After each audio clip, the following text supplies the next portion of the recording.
اور نکاح کے لیے ان کو ازواج مطہرات دی جائیں گی، یعنی کہ پاکیزہ بیویاں دی جائیں گی۔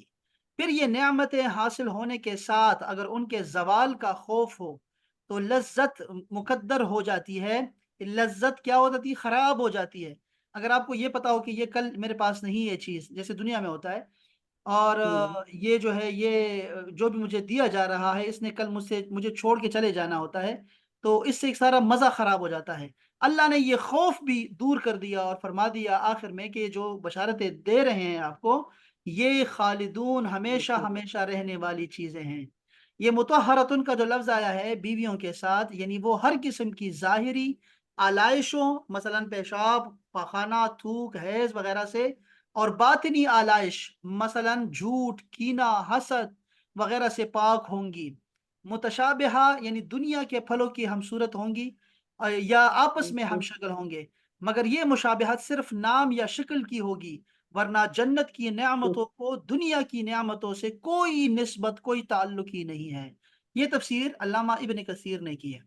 یہ ذہن میں رکھیے گا، اب آپ دوسری تفسیر سے بتا رہا ہوں کہ ایمان اور عمل صالح کا تعلق کیا ہے۔ اللہ پاک نے فرمایا نا کہ جو ایمان لائے اور نیک عمل کیے، دیکھیں جنت میں داخلہ جو ہے وہ ایمان پہ ہے، عقیدے پہ ہے۔ یہ ذہن میں رکھیے گا کہ آقا علیہ السلام نے ارشاد فرمایا کہ جنت میں کوئی بھی اپنے عمل کے ذریعے سے داخل نہیں ہوگا، ٹھیک ہے؟ صحابہ کرام نے عرض کیا یا رسول اللہ کیا آپ بھی نہیں؟ آپ نے فرمایا ہاں میں بھی نہیں، مگر اللہ تعالیٰ کا فضل ہی ہمیں جنت میں لے کے جائے گا۔ تو داخلہ جو ہے وہ عقیدے پہ ہے، اللہ کے فضل سے ہی، یعنی اللہ کے فضل پہ یقین ہو، اللہ سے انصاف کبھی نہیں مانگنا، ہمیشہ جو ہے اس کا فضل مانگتے رہیں، کبھی انصاف نہ مانگے، کبھی انصاف نہ مانگے، بلکہ فضل اور احسان مانگے۔ اور اس کے بعد عمل صالح کی کیا ہے کہ اس سے درجات ملتے ہیں آپ کو، کہ 1 سٹار ہے، 2 سٹار ہے، 3 سٹار ہے، 4 سٹار، 5 سٹار، کہاں رہنا ہے اس نے۔ تو یہ اعمال جو ہوتے ہیں پھر اس کے ذریعے سے وہ درجات متعین ہوتے ہیں۔ یہاں لفظ آیا جنت کا پہلی دفعہ قرآن مجید میں، تو ہم جنت کے بارے میں بتا رہے ہیں آپ کو کہ جنت وہ باغ جس کے زمین درختوں کی وجہ سے نظر نہ آئے، وہ جنت کہلاتی ہے۔ یہ جو جنات ہوتے ہیں یہ بھی نظر نہیں آتے نا، اس کے لیے اس کو کہتے ہیں جنات۔ یہ جنت بھی ایسی ہی چیز ہے کہ جس کی دکھائی نہ دے، زمین بالکل دکھائی نہ دے، ان کے وہ جو شاخیں ہوتی ہیں وہ نیچے گرے ہوتے ہیں۔ حضرت عبداللہ ابن عباس فرماتے ہیں کہ جنات جمع لانے کی وجہ یہ ہے کہ یہ بہشت 7 ہیں، 7 جنتیں ہیں: جنت الفردوس، جنت العدن، جنت النعیم، دار الخلد، جنت المأوا، دار السلام اور علیین۔ اس کے نام تھوڑے بہت مختلف بھی آئے ہوئے ہیں۔ تو یہ 7 جنتیں ہیں۔ جو زوج کا لفظ آیا ہے کہ ازواج ملیں گی، یہ جوڑا ملے گا، وہ کیا ہے؟ جن حیوانات میں نر اور مادہ پیدا کیا جاتا ہے نا، ان میں سے ہر ایک دوسرے کا زوج ہے، جوڑا ہے۔ مردوں کے لیے عورتیں جوڑا ہیں اور عورتوں کے لیے مرد جوڑا ہے، یعنی نر اور مادہ دونوں میں سے ہر ایک دوسرے کے لیے جو ہے وہ زوج ہے۔ حیوانات کے علاوہ دوسری اشیاء میں جفت کو زوج کہا جاتا ہے، جیسے موزے 2 ہوتے ہیں تو وہ بھی زوج ہیں، اور جوتے وغیرہ، اس پر بھی اسی کا جو ہے نا لفظ یہی استعمال ہوتا ہے۔ یہ امام راغب اصفہانی صاحب نے یہ اس کی تفسیر بیان کی۔ یہ تیسری تفسیر دیکھیں، اس میں وَزَوَّجْنَاهُمْ بِحُورٍ عین، یہ بحور عین، یہ اللہ پاک نے فرمایا کہ ہم انہیں حور عین، ٹھیک ہے جی، اس کا ساتھی بنائیں گے۔ میں زوجنا کے معنی جو ہے وہ با کے ساتھ، یعنی اس کا آتا ہے تو یہ ساتھی رفیق کے لیے آتا ہے کہ ہم نے حور عین کو ان کا ساتھی بنا دینا ہے۔ یہی وجہ ہے کہ قرآن نے جہاں بھی حور کا کے ساتھ اس فعل زوجنا کا ذکر کیا ہے، وہاں اس کے بعد با لائی گئی ہے، جس کے معنی یہ ہے کہ حوروں کے ساتھ محض رفاقت ہوگی، جنسی میل میلاپ اور ازدواجی تعلقات نہیں ہوں گے، کیونکہ اگر یہ مفہوم مراد ہوتا تو قرآن بحور کے بجائے زوجناہم حورن کہتا، جیسا کہ عورتوں کے بارے میں کیا فرمایا، زوجتہ امرأتن، تو یعنی میں نے اس عورت سے اس کا نکاح کر دیا۔ یہ بھی امام راغب اصفہانی کی تفسیر میں سے ہم نے پڑھا ہے کہ جو حور ہوں گی، حور صرف آپ کی خدمتوں کے لیے اور آپ کے ساتھی اور اس کے لیے شغل میلے کے لیے ہے، وہ تعلقات کے لیے نہیں ہے، جسمانی تعلقات کے لیے نہیں ہے۔ یہاں پہ حضرت عمار بن یاسر فرماتے ہیں وہ جب حدیث واقعہ آیا تھا نا عفق کا، جس پہ سیدہ عائشہ پہ تہمت لگی تھی اور بہتان لوگوں نے باندھا تھا، اور وہ جھوٹ ایک بہت پھیل گیا تھا، اس میں حضرت عمار بن یاسر نے فرمایا لوگوں کو کہ یار واللہ اللہ جو ہے وہ تمہارا امتحان لے رہا ہے، ورنہ تو رسول اللہ صلی اللہ علیہ وسلم کی دنیا میں بھی سیدہ عائشہ ان کی ازواج مطہرات میں سے ہے، جوڑا ہے، اور آخرت میں بھی سیدہ عائشہ رسول اللہ صلی اللہ علیہ وسلم کے ساتھ ہی رہیں گی، بس صرف اس میں امتحان ہے تمہارے لیے اس واقعہ میں، اور وہ واقعی امتحان تھا، اور اللہ پاک نے پھر قرآن مجید اتارا اس پہ، تو یہ اس میں بھی زوجہ کا لفظ آیا ہوا ہے کہ جو دنیا کی عورتیں ہوں گی یہی ہماری وہاں بھی ہماری ازواج ہوں گی۔ طہارت سے مراد حضرت مجاہد فرماتے ہیں جو کتاب ہیں مشہور مفسر ہیں، وہ فرماتے ہیں کہ پاکیزہ عورتیں کیا کیسی ہوں گی کہ نہ وہ پیشاب کریں گی، نہ وہ تھوک جو ہے وہ بلغم جس ہوتے ہیں ریشہ وغیرہ وہ نہیں پھینکے گی، نہ ہی بچے جنے گی، نہ اس کو نفاس آئے گا، نہ ہی حیض آئے گا، اور اس کے علاوہ بھی جو باطنی بیماریاں ہیں یہ عورتوں میں ہوتی ہیں، غیظ و غضب، مقابلہ بازی، ریسیاں، اور یہ کینہ چغل خوری، یہ ہر چیز سے پاک ہوں گی وہ عورتیں، دنیا میں سر کھپاتی ہیں ہمارا، وہ نہیں ہوں گی، وہاں پہ نہیں کریں گی، یہ چیزیں نہیں کریں گی۔ یہ اللہ پاک نے ہمیں جنت کی خوشخبری میں سے ایک خوشخبری یہ سنا دی، الحمدللہ۔ طہارت دو الحمد قسم کی ہیں، ہاں جی، طہارت جسمانی اور طہارت قلبی، اور قرآن پاک میں جہاں کہیں طہارت کا لفظ استعمال ہوا ہے وہاں بالعموم دونوں قسم کی طہارت مراد ہے، اسی لیے ہم نے کہا کہ خواتین جو ہوں گی، جو ازواج ہوں گی وہاں پہ، وہ جسمانی اور باطنی جو بیماریاں ہیں ان سب سے پاک ہوں گی۔ خلود کا ایک لفظ آیا کہ خالدون، یہ خلود کیا ہے؟ خلود ویسے نام رکھتے ہیں لڑکیوں کا، اچھا نام ہے خلود، اس کا مطلب ہوتا ہے کسی چیز کے فساد کے عارضے سے پاک ہونا، یعنی کہ اپنی اصلی حالت پر قائم رہنا، یہ خالد ہوتا ہے بندہ، ٹھیک ہے، ہمیشہ رہنے کا، اس کو خلود اور خالد اور خلد کہتے ہیں۔ جب کسی چیز میں دراز وقت تک تغیر اور فساد پیدا نہ ہو تو ہم کہتے ہیں یہ خالد ہے، جاوید کہتے ہیں فارسی میں اس کو، جاوید۔ قرآن پاک نے فرمایا کہ لعلکم تخلدون، شاید تم ہمیشہ ہمیشہ رہو گے جنت میں۔ خلود کے معنی یہ ہیں کہ اس میں تمام چیزیں اپنی اپنی اصل حالت پر قائم رہیں گی اور ان میں تغیر پیدا نہیں ہوگا، یاد رکھیے ان میں کوئی تغیر نہیں آئے گا، یہ جو نعمتیں اللہ پاک نے گنوائی ہے نا، یہ نعمتیں انسان کے پاس رہیں گی۔ اچھا، یہ مختلف تفاسیر سے میں نے آپ کو یہاں سے بتایا آپ کو، اب میں ذرا آپ کو تفسیر روح البیان سے ایک ان کا اس نے کیا تفسیر کی ہے ذرا سنیے گا، اس میں اچھی باتیں بھی ہیں تو ہو سکتا ہے آپ کو کام آئیں، پھر میں آپ کو ذرا فتاوی جات کی طرف لے کے جانا چاہتا ہوں، ذرا عورتوں کے حوالے سے اور جنت کی نعمتوں کے حوالے سے، خاص کر حور کے حوالے سے۔ پہلے ذرا یہ تفسیر دیکھتے ہیں کہ انہوں نے کیا فرمایا، یہ پہلی دفعہ مومنین کے صلے کے بارے میں یہ آیت آئی ہے اور جنت اور اس کی نعمتوں کی بات آئی ہے، اس لیے میں نے چاہا کہ ذرا اس کو ذرا ڈیپلی ہم پڑھتے ہیں۔ یہ بہت سی تفاسیر ہیں لیکن ہم تفسیر روح البیان سے جو ہے یہ پڑھ رہے ہیں۔ وبشر الذین آمنوا، بشارت ہر اس خبر کو کہتے ہیں جسے سن کر سرور اور فرحت حاصل ہو، یاد رکھیں، بشارت ہر وہ خبر جس سے سرور اور فرحت پیدا ہو، یعنی آپ یہ دیکھیں کہ بشارات جس کہتے ہیں جس کو اچھے خواب کہا جاتا ہے، ہر وہ خواب جو آپ کے دل کو مطمئن کرے اور آپ کے چہرے پہ مسکراہٹ آئے، اطمینان آئے، وہ بشارات میں شامل ہے، جسے اللہ تعالیٰ اللہ کا مقصود یہ ہوتا ہے کہ بندہ میرا خوش ہو جائے، دنیا میں ہی خوش ہو جائے۔ اب معنی یہ ہوگا کہ محمد سید عربی صلی اللہ علیہ وآلہ وسلم جو یہ عقیدہ رکھتے ہیں کہ قرآن کریم اللہ تعالیٰ کی جانب سے نازل ہوا ہے، ان کے دلوں کو خوش فرمائیے میرے حبیب، اس معنی کے لحاظ سے خطاب نبی کریم کو ہی ہوگا کہ آپ ذرا خوشخبری سنا دیں، اور اسی لیے آپ کا ایک لقب جو ہے صفت وہ بشیر ہے، مبشر بھی ہے، مبشر اور بشیر بھی ہے، خوشخبری سنانے والا، بشارتیں دینے والا نبی۔ بلکہ آپ نے صحابہ کرام کو بھی کہا کہ بشرو ولا تنفرو، بشارتیں دیا کرو جب جایا کرو، نصیحتیں جب آپ کسی کو کرو، وعظ و نصیحت کرو تو خوشخبریاں سنایا کرو لوگوں کو، ڈرایا نہ کرو، بلکہ اور نفرتیں نہ دلایا کرو لوگوں کو۔ اور یہ اکثر آج بھی واعظین یہی کام کر رہے ہیں کہ وہ جو ہے بس وہ قبر کی جنا عذاب قبر اور وہ نزاع کی جو حالتیں ہیں وہی بیان کرتے رہتے ہیں، لوگوں کو رلاتے رہتے ہیں، اور موقع ہو یا نہ ہو شادی پہ بھی ایسی باتیں کریں گے کہ حیران ہو جائیں گے، نکاح پہ بھی ایسی باتیں کریں گے کہ بندہ کہتا ہے یہ نکاح میں نے کیوں کیا ہے، پتہ نہیں، میں تو ویسے بھی جانے والا ہوں، ایسے لگتا ہے۔ تو یہ بشارتیں دینی چاہیے، خوشخبری سناتے رہنا چاہیے۔ اچھا جی،